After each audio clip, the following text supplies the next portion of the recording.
Bonjour et bienvenue pour une nouvelle séance de sophrologie et relaxation. Aujourd'hui, c'est une vidéo un peu particulière que je vous propose car on va parler d'un thème spécifique qui est la colopathie fonctionnelle. Lors de la vidéo, on verra les signaux d'alarme de la colopathie, ce que la colopathie impacte sur le mode de vie des personnes qui en souffrent et quelles sont les causes hypothétiques de la colopathie. On finira bien sûr par une séance de sophrologie. La séance peut être suivie par les personnes souffrant de colopathie ou d'autres troubles digestifs et intestinaux et par les personnes qui ne souffrent pas non plus de douleurs ou de troubles digestifs et intestinaux. Ça peut être suivi par tout le monde. Alors la colopathie, appelée aussi syndrome du côlon irritable, comme son nom l'indique, touche le côlon. Le côlon est un organe de l'appareil digestif qui se situe entre l'intestin grêle et le rectum. La colopathie est souvent perçue par les signaux suivants, donc qui sont la constipation, la diarrhée, des ballonnements, des douleurs abdominales, des nausées, parfois même des vomissements. C'est vrai qu'on limite les signaux du coup à l'appareil digestif, mais ça a vraiment un impact sur l'ensemble du corps. La personne qui en souffre peut sentir aussi une fatigue importante, des maux de tête, des douleurs articulaires et malheureusement aussi un début d'état dépressif. Le mode de vie est très perturbé parce que du coup ça marche souvent par phase. Donc il y a une phase de constipation et des phases de diarrhée. La personne qui souffre de ces deux problèmes-là doit avoir à disposition un lieu des toilettes proche de soit son lieu de travail et puis à sa maison ou alors si elle est en sortie. C'est quelque chose qui impacte énormément la vie des personnes, déjà parce que le corps est vraiment mis à rude épreuve. L'alimentation aussi, souvent on propose aux personnes de changer d'alimentation et d'avoir une alimentation plus saine. Bien entendu, ces conseils sont bénéfiques et une alimentation plus saine sera d'autant mieux pour le corps. Mais ça ne résoudra pas le problème et la plupart du temps les personnes sont perdues parce qu'on peut entendre c'est à cause du gluten, c'est à cause des fibres, vous en mangez trop, vous en mangez pas assez. Enfin, vu que c'est par phase, l'alimentation aussi, elle, s'adapte à la phase dans laquelle est la personne. Le sommeil aussi peut être perturbé. Déjà pendant les crises, la douleur est intense et ça peut survenir dans la journée et aussi pendant la nuit. Et vu que l'ensemble du corps est impacté, le sommeil aussi est impacté. Les personnes souffrant de la colopathie ont pu échanger avec moi le fait aussi que ça avait vraiment un impact sur leur vie en société. Déjà, c'est quelque chose qui n'est pas facile à aborder parce que parler de transit à quelqu'un qu'on connaît, c'est déjà pas simple. Alors, à quelqu'un qu'on ne connaît pas, voilà. Au travail aussi, parce qu'il faut pouvoir aller aux toilettes assez rapidement. Je prends l'exemple, par exemple, d'une secrétaire qui au téléphone, qui du coup vit une crise, elle ne peut pas raccrocher au nez de la personne et aller aux toilettes. Souvent dans ces moments-là, dans les phases de constipation, la douleur est tellement forte que la personne a du mal à se concentrer à ce qu'elle est en train de faire. Et puis dans les phases de diarrhée, il est impossible à la personne, ou en tout cas très difficile de se retenir. Donc forcément, elle doit y aller très rapidement. C'est d'autant plus difficile aussi quand cette colopathie est très mal comprise. On dit souvent aux personnes, vous avez des douleurs de ventre, vous êtes un peu constipé, vous prenez un médicament et puis ça va passer, vous inquiétez pas. Sauf que ça marcherait comme ça serait bien, mais ça ne fonctionne pas comme ça. Bon, déjà, la prise de médicaments règle le souci au moment, à l'instant T, mais ne réglera pas le problème sur du long terme. Et puis il faut aussi pouvoir accepter la douleur quand on la ressent. Et puis certaines personnes parlent aussi d'humiliation. Quand on parle de propreté, ça nous rappelle à la petite enfance, là où on apprend à aller sur le pot. Là, de pouvoir contrôler ses sphincters et avoir quelque chose, un désordre au niveau de la propreté, ça, pour l'image de soi, c'est très difficile à vivre. vraiment le mode de vie des personnes et la qualité de vie des personnes est très impactée et souvent mal comprise. Les causes hypothétiques sont une hypersensibilité viscérale, une mauvaise gestion de la douleur, une mauvaise gestion du stress, un trouble au niveau des microbiotes qui se passent dans les intestins. Enfin, ce sont des hypothèses. On évoque le plus souvent les raisons que je viens de vous donner, mais on n'a pas réellement quelque chose de spécifique. On sait que ça touche au niveau du système digestif, mais on n'arrive pas à pointer réellement à partir de quel moment, sur comment on pourrait agir. La séance que je vais proposer aujourd'hui, je vais essayer qu'elle puisse être adaptée aussi aux différents moments. Donc il y a le avant et pendant et après la crise. Souvent les personnes avant la crise le ressentent avec parfois une bouffée de chaleur, une fatigue, une tension au niveau du dos, au niveau du ventre. Donc la personne peut sentir qu'elle est plus fragile à ce moment-là. Pendant la crise, la douleur est très difficile à gérer. Et puis, comme je vous disais tout à l'heure, le travail sur l'estime de soi. On va essayer de pouvoir accompagner au mieux avec cette séance les personnes et leur proposer, avant, pendant ou après, une séance pour arriver à détendre le corps et alors ne pas arrêter la crise, mais en tout cas pouvoir accompagner les personnes et qu'elles puissent la gérer au mieux et avoir un outil à portée de main. Donc on va bientôt commencer la séance. Tout d'abord, je voulais préciser, pendant les crises de constipation ou de diarrhée, souvent quand on est ballonné, quand on n'est pas bien, quand on a des douleurs au ventre, on n'a pas envie de boire, de manger, on est souvent très nauséeux, donc on met souvent ça de côté. Donc ça peut aussi avoir un impact sur la bouche, où on peut souffrir de mauvaise haleine, la langue est très chargée, et aussi on peut avoir une sensation de soif. Là, pendant la séance, avant et après, vous allez peut-être ressentir cette sensation de soif, donc je vous propose de prendre une bouteille d'eau à portée de main. Alors ça peut être bien sûr une autre boisson. C'est vrai que tout ce qui est café, thé, boissons sucrées sont souvent déconseillées pendant les crises et puis les personnes qui souffrent de troubles intestinaux, parce que ça peut accentuer certains troubles. Donc voilà, donc je vous propose de l'eau, ça peut être aussi une infusion et ça peut être des fruits à mettre dans l'eau pour les personnes qui ont envie d'avoir un petit goût un peu sucré dans leur eau. Donc je vous laisse vous installer. Ça peut être installé sur une chaise, sur un canapé, sur un lit, dehors, où bon vous semble.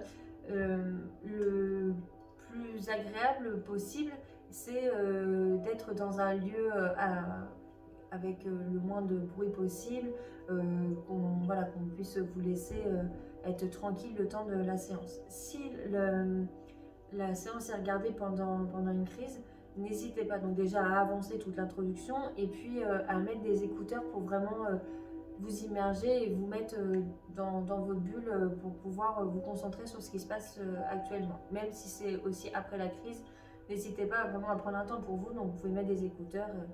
Je vous laisse augmenter ou baisser le son et puis vous installer dans la position la plus confortable possible. Une des positions aussi qui est proposée, c'est une position fétale sur le côté gauche. Souvent, ça aide les personnes de s'installer sur le côté gauche lors des crises. Ça aide le corps lors des crises. Donc, si c'est cette position-là qui vous paraît le plus adéquat et que vous êtes le mieux, je vous laisse prendre la position que vous souhaitez. Et une fois que vous êtes installé, on va pouvoir y aller. Alors, on va poser les mains sur les cuisses et on va respirer.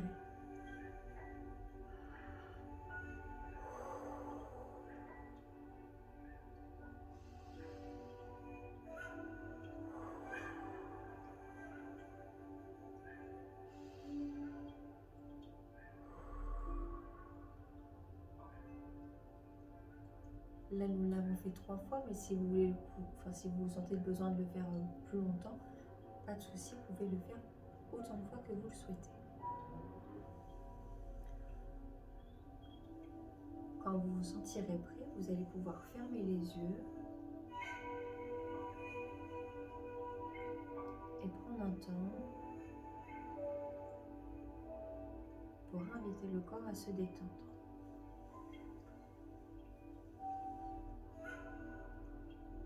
Tout d'abord, nous allons nous concentrer sur le haut de notre corps, sur la tête. Nous allons porter une attention particulière au niveau de notre front.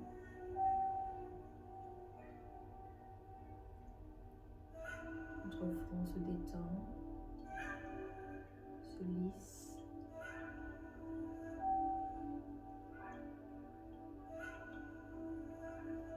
Au niveau de notre crâne.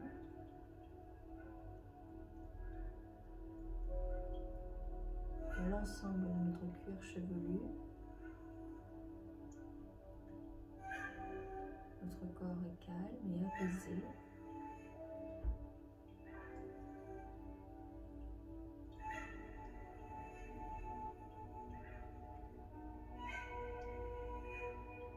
Détendre nos yeux.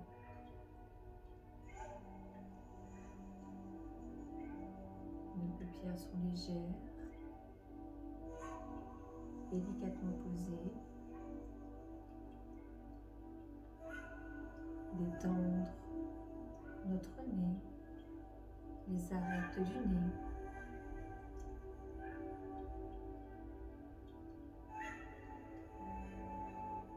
Détendre nos joues.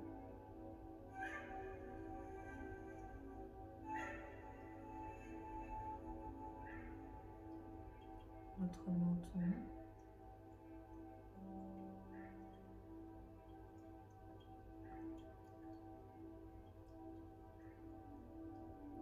Nous pouvons ouvrir délicatement notre bouche et décoller la langue du palais.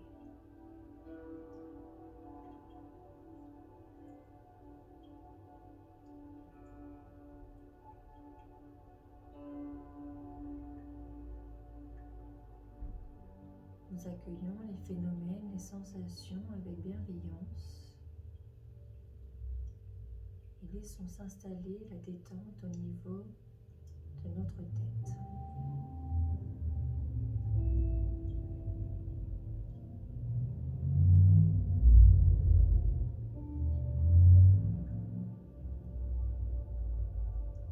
Nous allons maintenant porter une attention particulière au niveau de notre cou.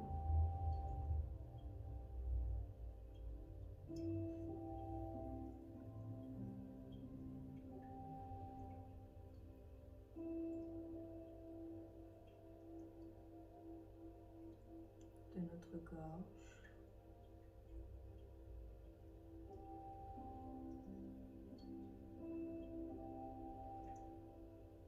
De nos épaules.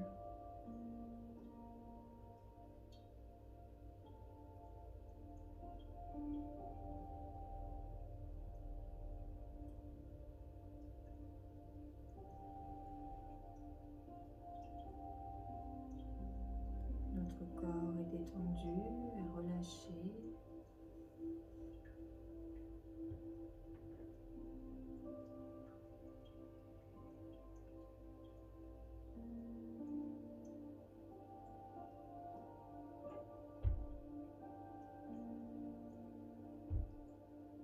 Notre respiration est calme,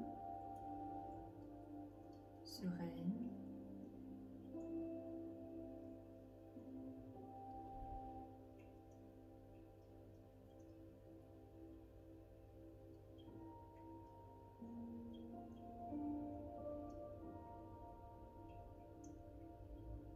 Détendre le haut de notre dos.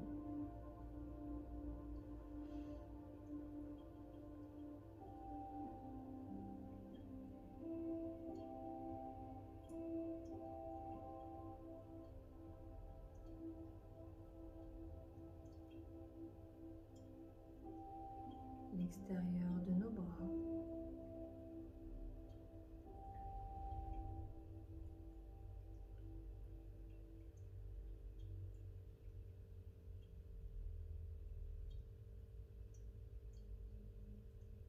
Le haut de nos mains. Jusqu'au bout de nos doigts.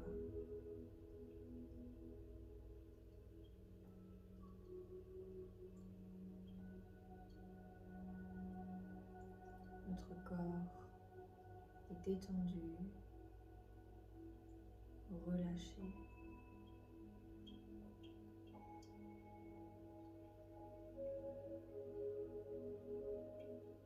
Nous accueillons avec bienveillance les phénomènes et sensations perçus par notre corps.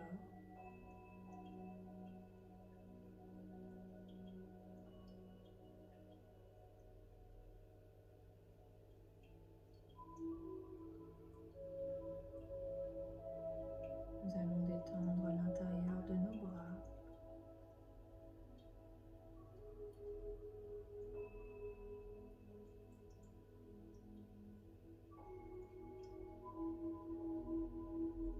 La paume de la main.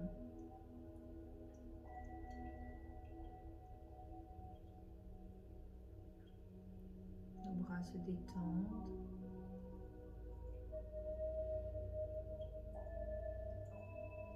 Et nos mains sont délicatement posées.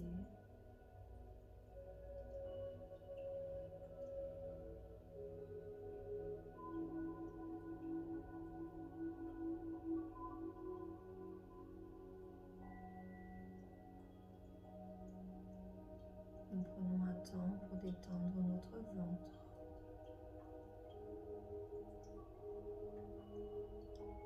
Sentir la respiration.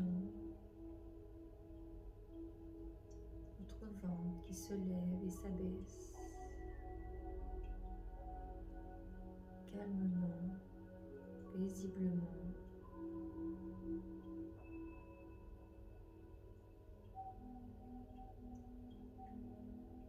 En harmonie avec notre corps.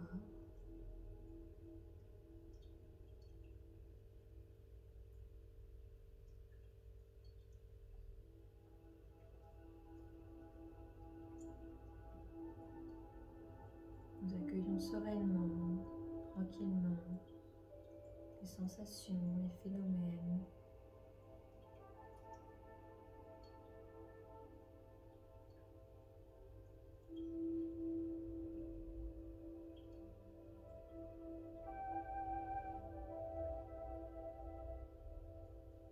Nous allons porter une attention sur le bas de notre dos.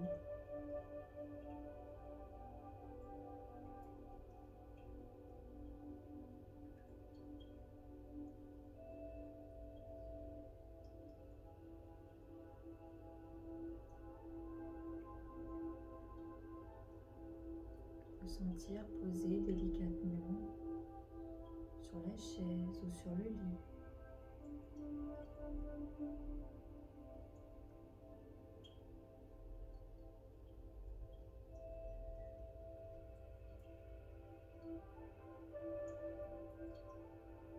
Notre corps est détendu, serein.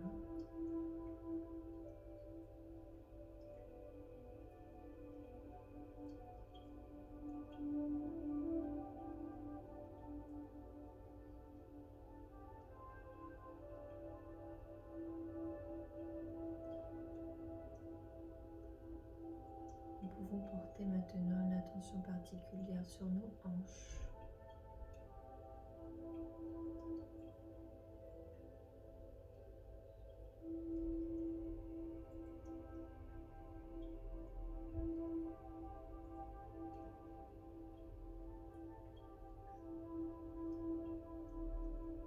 Sur notre plancher pelvien.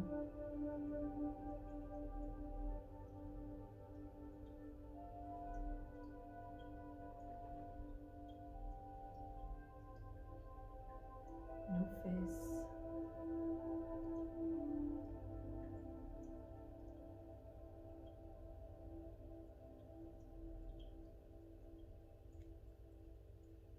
Notre corps est serein.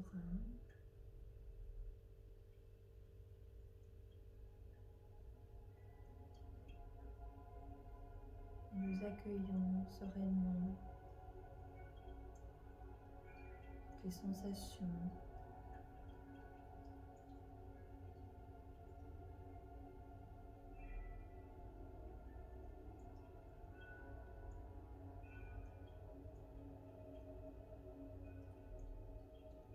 Nous allons maintenant prolonger la détente sur le haut de nos jambes,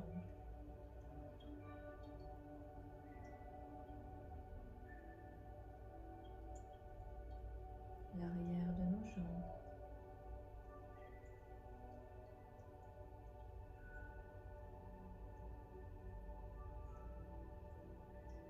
le haut de nos cuisses,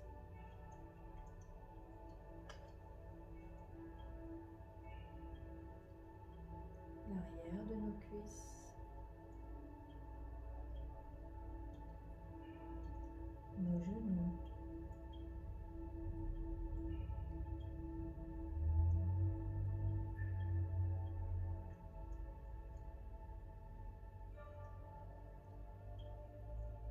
nous allons porter cette détente jusqu'à nos chevilles.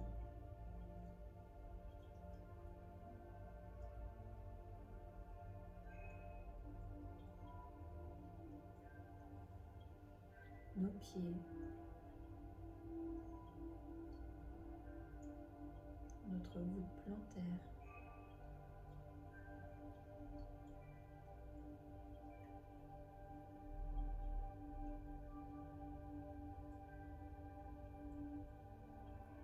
jusqu'au bout de nos orteils.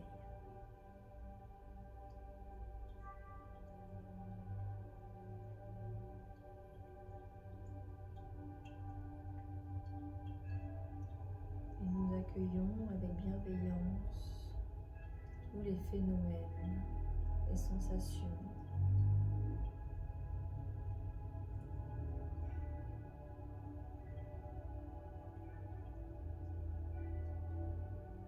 en prenant conscience du corps dans sa globalité.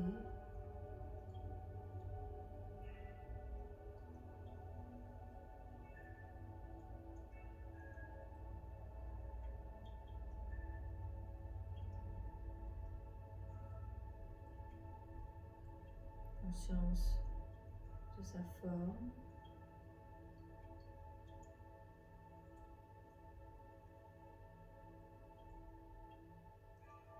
de sa taille,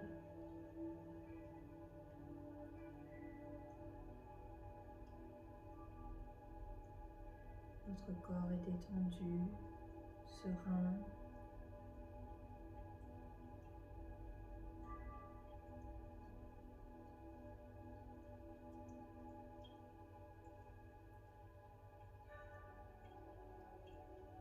Apaisé.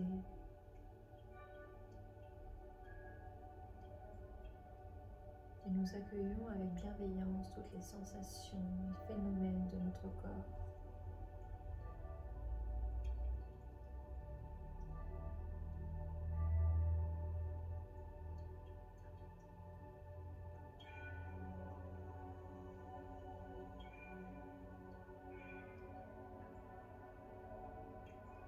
Nous allons maintenant porter une attention sur notre tête.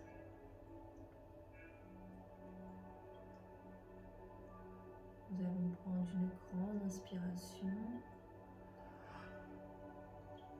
bloquer la respiration et relâcher en expirant.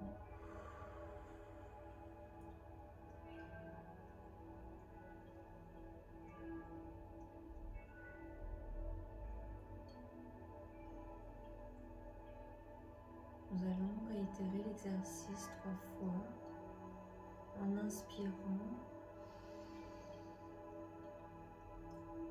en bloquant et en expirant.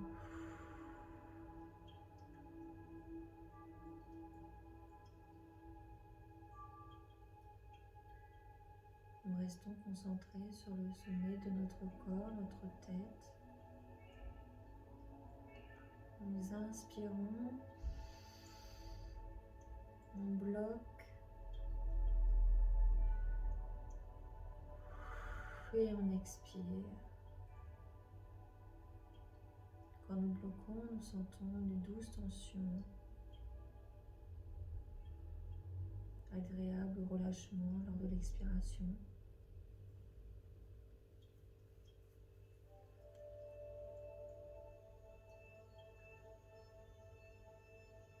Nous allons maintenant porter notre concentration sur nos épaules en inspirant. On bloque et on expire. On laisse aller les mouvements naturels du corps.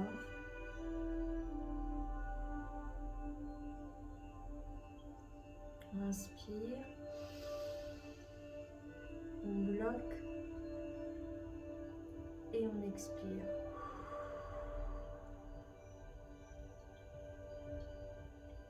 Encore une fois. On bloque et on expire.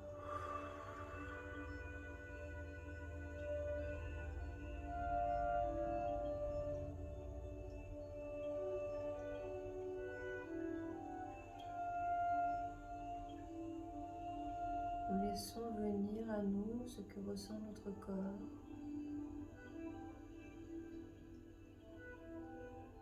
Les bienfaits des exercices.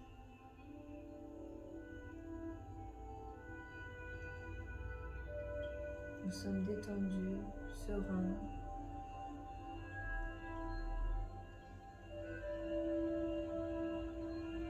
Nous portons l'attention maintenant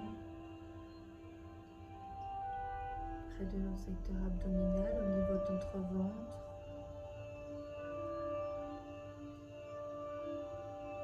En inspirant, on bloque et on expire. On laisse aller toutes les tensions, toutes les sensations lors de l'expiration.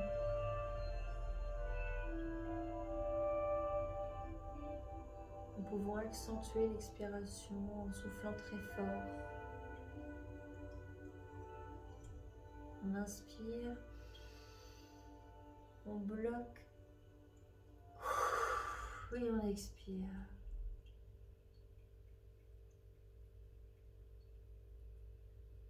Encore une fois, on inspire, on bloque et on expire.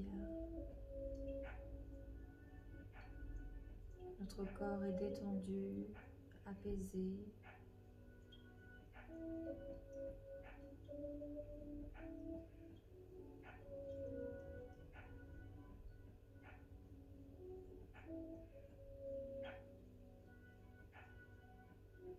Prenons un temps de concentration au niveau de nos hanches.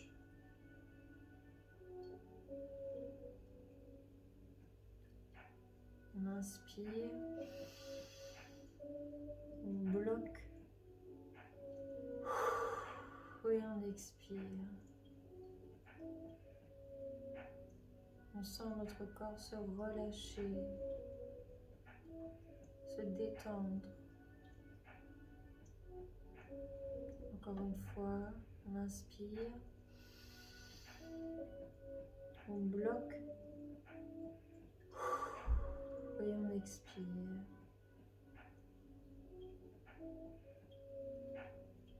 Encore une fois, on bloque et on expire. On laisse venir tous les phénomènes de notre corps, les sensations au niveau de notre plancher pelvien. On les laisse venir, on les accueille avec bienveillance.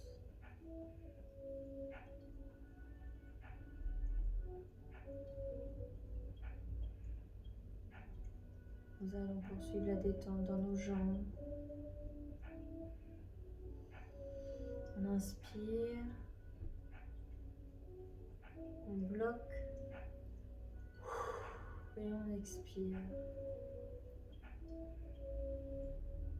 Encore une fois, on inspire. On bloque.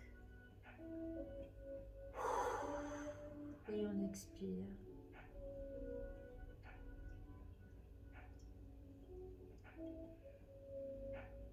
On inspire. On bloque. Et on expire. On sent cette détente aller jusqu'au bout de nos orteils.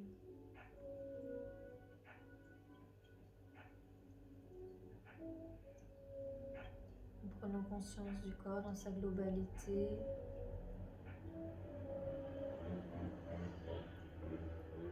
De cette détente du corps. Notre corps est serein, apaisé.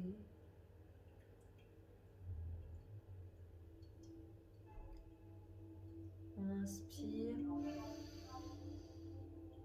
On bloque. Et on expire. On inspire. On bloque. Et on expire.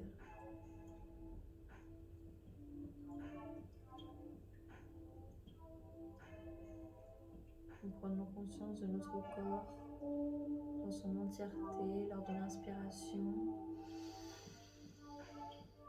On bloque. Et on expire.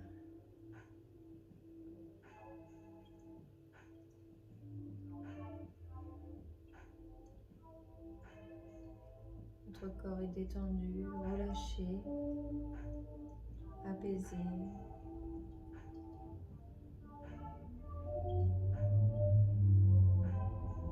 Nous allons maintenant accueillir avec bienveillance 3 mots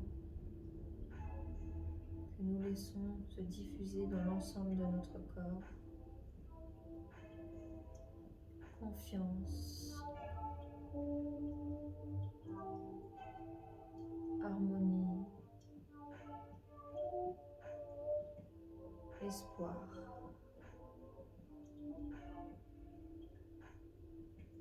Conscience, harmonie, espoir.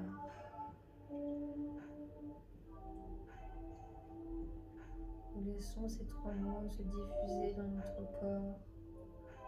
Nous nous imprégnons de ces 3 mots.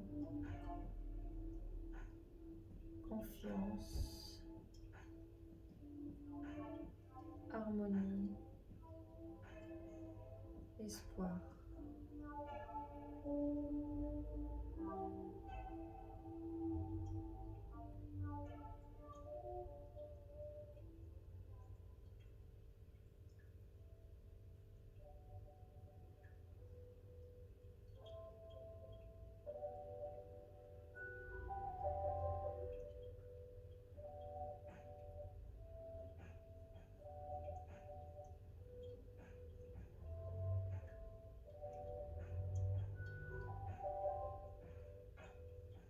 Nous allons pouvoir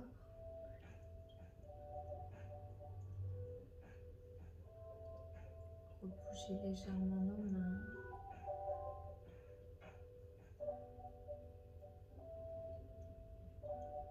Reprendre conscience du corps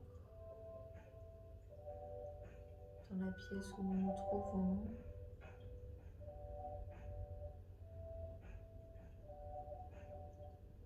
De la position de notre corps.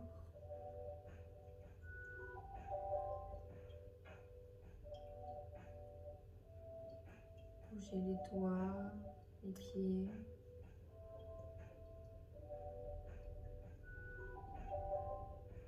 Et laissons venir les mouvements naturels de notre corps.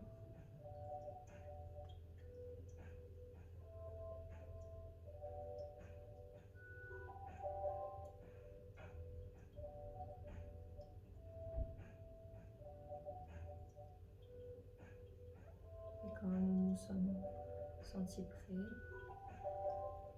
nous pouvons ouvrir les yeux.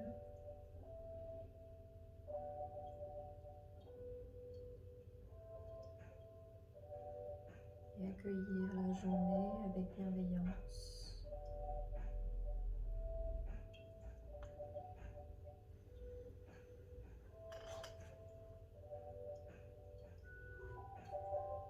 J'espère que cette séance vous aura plu.